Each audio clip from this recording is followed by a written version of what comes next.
ভারতের বিভিন্ন গণমাধ্যমে বাংলাদেশ নিয়ে যে অপপ্রচার চলছে সেটি আমরা বাংলাদেশে অবস্থিত ভারতীয় হাই কমিশনকে বিভিন্নভাবে সময়ে জানিয়েছি।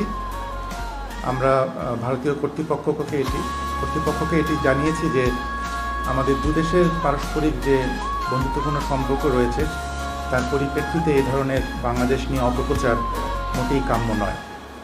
প্রকৃতপক্ষে ভারত এবং বাংলাদেশের মধ্যে ইতিমধ্যে যেসব এগ্রিমেন্ট বা MOU, যেটাকে আমরা সমঝোতা স্মারক বলি, স্বাক্ষরিত হয়েছে, এটি বিভিন্ন মন্ত্রণালয়ের আওতাভুক্ত। সে কারণে সবার সাথে আলোচনা করে এই বিষয়ে পদক্ষেপ নেওয়া দরকার, যেটা একটু সময় সাপেক্ষ ব্যাপার। তো গত 100 দিনে হয়তো এই ব্যাপারে অগ্রগতি সীমিত, বাট আমরা আশা করছি যে আগামী দিনগুলোতে এ ব্যাপারে উল্লেখযোগ্য অগ্রগতি হওয়ার অবকাশ রয়েছে।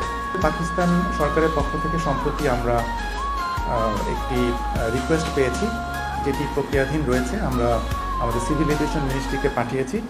এ ব্যাপারে হয়তো পরবর্তীতে ফার্দার আপডেট জানা যাবে। ইন্টারিম গভর্নমেন্ট টেক ওভার করার পর যেসব ফরেন বিদেশে বাংলাদেশ মিশনগুলোতে যে ডিপ্লোম্যাটরা আছে তাদেরকে রিকল করা হয়েছে, তাদের কতজন ফেরত এসছেন সেই আপডেটটা জানতে চাওয়া হয়েছে।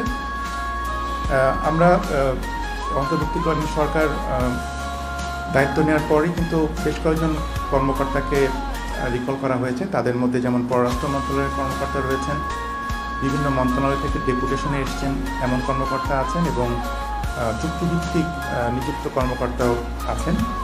চুক্তিভিত্তিতে যে 7 জন রাষ্ট্রদূত নিযুক্ত ছিলেন তাদের মধ্যে 6 জন অলরেডি দায়িত্বভার ত্যাগ করে বাংলাদেশে ফেরত এসছেন। অন্যান্য পর্যায়ে 4 জন কর্মকর্তার চুক্তি বাতিল বা শেষ হলেও তারা যেহেতু এখনও পররাষ্ট্র মন্ত্রণালয়কে রিপোর্ট করেননি, কাজে আমরা বুঝতে পারছি না তারা দেশে এসেছেন কিনা। এছাড়া ডেপুটেশনে নিযুক্ত 3 জন কর্মকর্তা রিকল হয়েছেন, তারা দায়িত্বভার ত্যাগ করেছেন কিন্তু এখনও পররাষ্ট্র মন্ত্রণালয়ে